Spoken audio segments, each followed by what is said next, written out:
Hi friends, स्वागत है आपका फिर से एक बार मेरे प्रोग्राम में जिसका नाम है एक रिश्ता मीठा सा। जी हाँ, बिल्कुल। अब तक हम इस रिश्तों की बात में बात कर चुके हैं कि रिश्ता क्या होता है, क्यों जरूरी होता है, मुझे हमारे रिश्तों में क्या क्या चाहिए, मेरा किन किन व्यक्तियों के साथ रिश्ता है। आपने वो तीनों लिस्ट बना ली होंगी। पहली ये, ऐसी क्या 10 कारण है कि मेरा रिश्ता बहुत मीठा सा हो सकता है।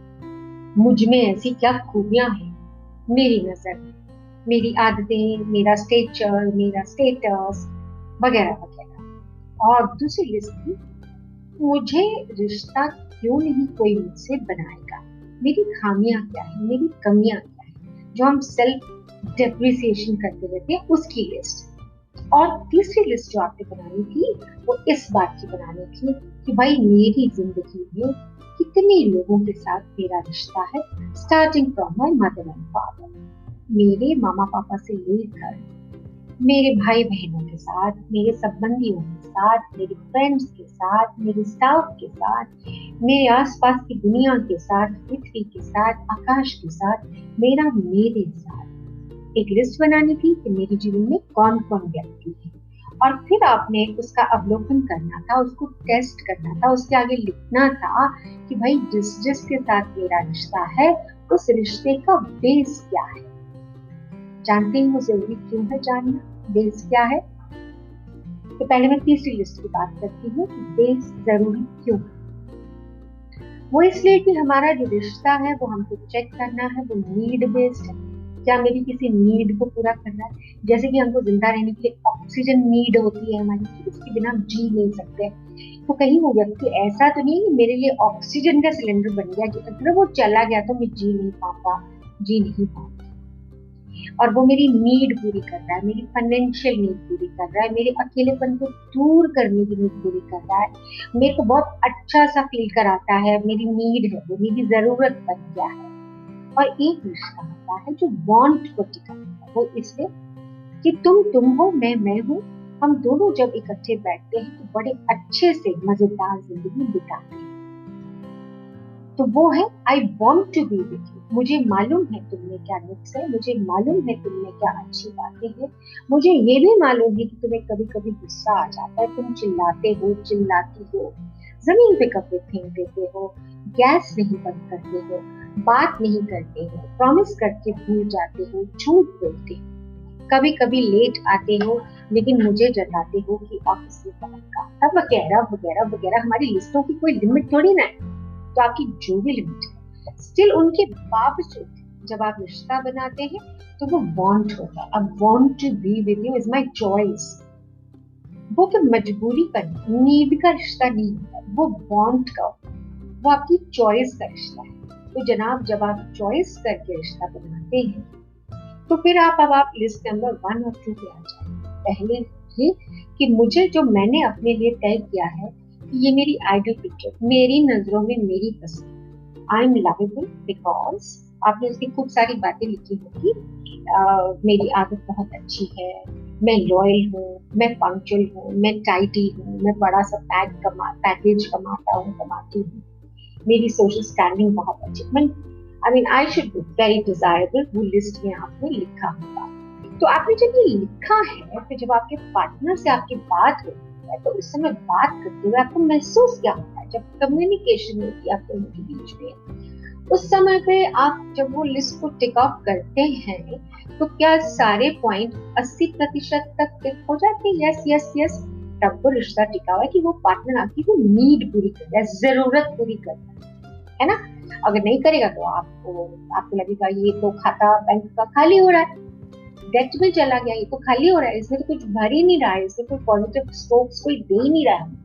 अपने आप को तो खैर हम देते ही नहीं, वो तो लिस्ट नंबर 20 से आपको पता चलेगा, जिसमें आपने अपनी इतनी बुराइयां कर दी हैं कि नोबडी विल लव मी, मेरे साथ कोई रिश्ता बना ही नहीं सकता, बिकॉज बिकॉज मेरा कद छोटा है, मेरा पेट मोटा है, मेरा नाक मोटा है, मेरे बाल भुंगराले हैं, मेरे बाल चिकने हैं, मेरे बाल कम है, मेरी आंखें टेढ़ी हैं, मेरा नाक ठीक नहीं है, मेरे दांत सफेद नहीं है, मेरी आवाज ठीक नहीं है, मुझे बोलना नहीं आता है, मुझे सोशल एटिकेट्स नहीं है, मैं कुछ कमाता नहीं, मैं कुछ कमाती नहीं, मेरी तो कोई सोशल स्टैंडिंग ही नहीं है, मैं तो आउटगोइंग ही नहीं, मतलब वगैरह वगैरह वगैरह वगैरह, मतलब की हद होती है, इतनी लंबी आपने जो लिस्ट बनाई है। तो अब आप देखिए कि जब आप किसी के साथ कम्युनिकेट करते हैं, किसी के साथ जिसके साथ भी रिश्ता है, तो क्या ये जितने लेबल्स आपने अपने लिए लगा के रखे हैं, इनको अपनी आंखों पे चढ़ा के आप उस रिश्ते को मेजर कर रहे हैं और उसको कहीं पे कम पाते हैं या अपने आप को कम पाते हैं, और आपको लगता है you don't deserve happiness, you don't deserve a मीठा सा रिश्ता, खट्टा मीठा भी नहीं, बिल्कुल भी नहीं। तो भाई इस पे आपको काम करना होगा। काम कैसे करना है? बड़ी सिंपल सी बात है, 2 पेन ले लीजिए, एक हरा वाला एक लाल वाला। अब आप टिक मार्क करिए कि अगर वो फैक्ट है कि मैं मोटा हूं, मैं बेडॉल हूं, या मैं जो भी हूं, तो फिर उस पर काम करिए ना। वो तो फैक्ट है ना, तो कोई ये ओपिनियन नहीं है किसी का, ये फैक्ट है, तो उस पर काम करिए। ठीक है। और दूसरी बात है, अगर ये आपका ओपिनियन है और सच में ऐसा नहीं है, लोग आपको कहते रहते हैं you are a very pleasing personality, लेकिन आप अपने आप को जज करते रहते हैं कि I am not pleasing, I don't have social etiquettes, तो फिर उसमें लाल एक कांटा लगा दीजिए। तो इसी तरह से आपने अपनी पूरी लिस्ट को चेक करना है कि मेरा ओपिनियन है या फैक्ट है। हम फैक्ट्स की बात करेंगे, ओपिनियंस को तो हवा में उड़ा दीजिए कि भाई ये झूठ है, इसके पांव है ही, क्योंकि उसके बराबर में फैक्ट आके खड़ा कर दीजिए जो सच्चाई है। तो पहली कम्युनिकेशन तो अपने आप से। तो सेकंड कम्युनिकेशन हमने करनी है कि अगर जो लिस्ट में ढूंढ रही हूँ, जो मेरे जीवन में व्यक्ति हो, जो मेरा आइडियल पार्टनर हो, जिसके साथ मेरा रिश्ता हो, मेरी शर्तें क्या है, मेरी जरूरतें क्या है, सच बोलता हो, झूठ नहीं बोलता हो, केयरिंग हो, पोलाइटली बात करता हो, लविंगली बात करता हो, नर्चर करती हो मुझे, मेरी हर बात सुनती हो, मेरे पास बैठती हो, मैं उसके लिए नंबर 1 प्रायोरिटी हूँ लाइफ में, सोशल मीडिया से ज्यादा। Excuse me. तो क्या आप जब ये लिस्ट बना लेंगे, एक काम करेंगे छोटा सा, अब इनमें से ये देखिए कि आपका पार्टनर आपकी लिस्ट देख रहा है, उसको भी अपने पार्टनर में यही चीजें चाहिए। आप में इन लिस्ट में से क्या क्या है और क्या क्या नहीं है। तो भाई एक बात सुन लीजिए, हर किसी को मुकम्मल जहां नहीं मिलता, कभी जमीन तो कभी आसमान नहीं मिलता। हर रिश्ते में आधा मिलता है या आधे से भी कम मिलता है, बाकी बनाना पड़ता है ना। जैसे पौधा लगाते ही नींबू पैदा नहीं होता, 2 साल में उसको नर्चर करना पड़ता है। गुलाब का फूल सूंघने के लिए भी उसको नर्चर करना पड़ता है। तो प्यार का पौधा, रिश्तों का पौधा भी सींचना पड़ता है। ये नहीं कि बीज लगाया भूल गए और कभी तो उसमें बाल्टी भर के पानी डाल दिया और कभी महीनों उसमें ध्यान नहीं दिया। भाई थोड़ा थोड़ा डेली डेलिब्रेट एफर्ट करना चाहिए टू मेंटेन द रिलेशनशिप। उसके लव बैंक में, खाते में कुछ तो डालिए ना। और आपको मालूम है, एक बहुत ही फेमस किताब है, 5 languages of 5 love languages, Gary Chapman की बुक है। 5 लव लैंग्वेजेस, प्यार की भाषाएं 5 होती हैं। जितनी हमारी सेंसेस हैं, इतनी ही भाषाएं हैं प्रेम की। तो आपने कभी ये जानने की कोशिश की है कि आपके पार्टनर की प्रेम की भाषा क्या है?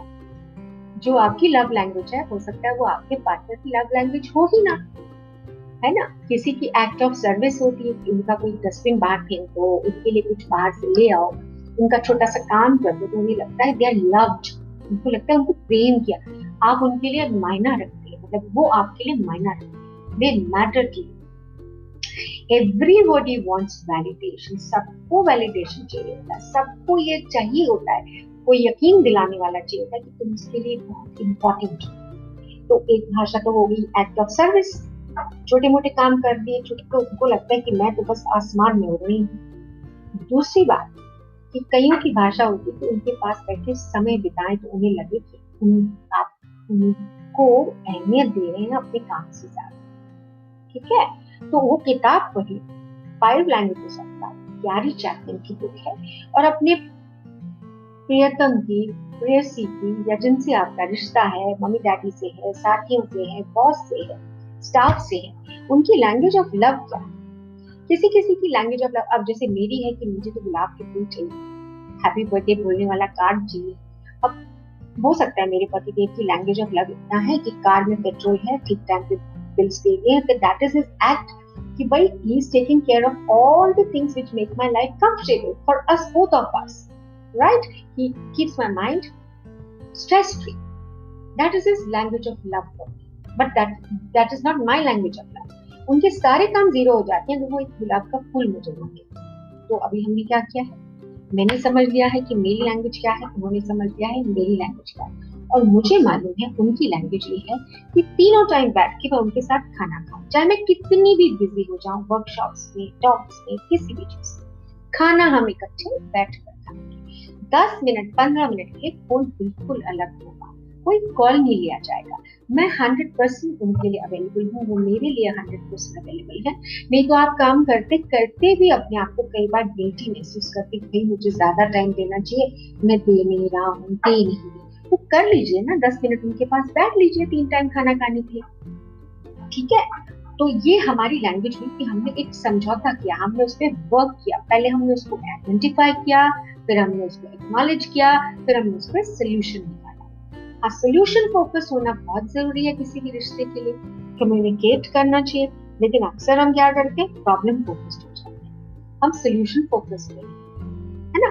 तो हमने क्या करना है, किसको पानी डालना है, किसको मजबूत बनाना है, सोल्यूशन को मजबूत बनाना है, क्लियर कम्युनिकेशन करके। अगर हमें कोई बात बुरी लग रही है तो बैठ के बात करनी जानी चाहिए। इमोशंस के बस में आके या तो हम आग बबूला होके कुछ ना कुछ बोल देते हैं और बाद में पछताते हैं, या इतने इमोशनली वर्कड अप हो जाते हैं कि दूसरे को साइलेंट ट्रीटमेंट काट के फेंक देते हैं। ऐसे एक्सट्रीम्स पे नहीं जाना है, बात करनी, और बात भी कैसे करनी है, पुरानी बातों को लेकर नहीं आना, अभी अभी की बात करनी। दूध आज उबला है तो आज की बात होगी कि आपने गैस बंद नहीं किया, ये नहीं कहना आप हमेशा ऐसा करते हो, आपको तो केयर ही नहीं है, ऐसे नहीं बोलना। और तीसरी बात यह है, कम्युनिकेशन का तरीका है कि भाई एकदम जो जहां की बात है सिर्फ उधर तक सीमित है। तुमने तब भी ये किया था, तुमने तब भी किया था, तुमने उसकी शादी में भी ये किया था, पार्टी में भी। डंपिंग और बंचिंग से बचना है। रोज कपड़े धोएं, रोज डर्टी लिनन बैग को भरने नहीं दें। अगर कोई गिला शिकवा है तो सोने से पहले उसे सुलझा लिया जाए तो अच्छा रहता है, नहीं तो वो बंडल जमा होते होते होते डर्टी लिनन बैग एक दिन फटता है, गलत जगह से फटता है। ऐसे ऐसे शब्द हम एक दूसरे को कह देते हैं कि उन्हें हम वापस भी नहीं ले पाते, मन में खटास सी भर जाती है, या हम बिल्कुल गोलगप्पा होकर बैठ जाते, बोलने इनको समझ जाना चाहिए ना। अगर मैं कोई इतना ही मैटर करती हूँ तो ही शुड अंडरस्टैंड और शी शुड अंडरस्टैंड, बोलने की क्या जरूरत। भाई वो भगवान नहीं है, वो इंसान है ना, और इंसान है इसीलिए जमीन पर है, देवता होते तो नीचे आने की जरूरत ही नहीं होती, और इंसान है तो इंसान को तो बात करके समझा के बताना पड़ता है, बूझता नहीं है कोई भी। आप बूझते हैं उनकी जरूरत क्या है सॉरी।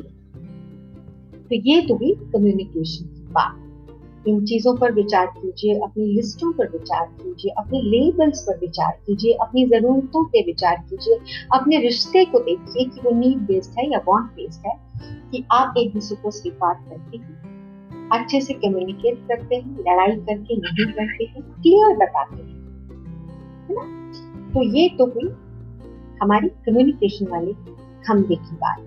3 खंबे और रह गए हैं, क्योंकि एक रिश्ता मीठा सा जो है उसकी छत पर 4 खंभों पर जो सुदृढ़ हो, सुडौल। बाकी के खंबे हैं धन, मनी। जो हनी है उसको लाने के लिए भी मनी चाहिए ना जीवन में, उस पे बात होगी। ये दूसरा खंबा है मनी का, तो अगली बार मैं मनी वाले खंबे की बात करूंगी आपसे। तब तक के लिए मैं आपसे अलविदा लेती हूँ।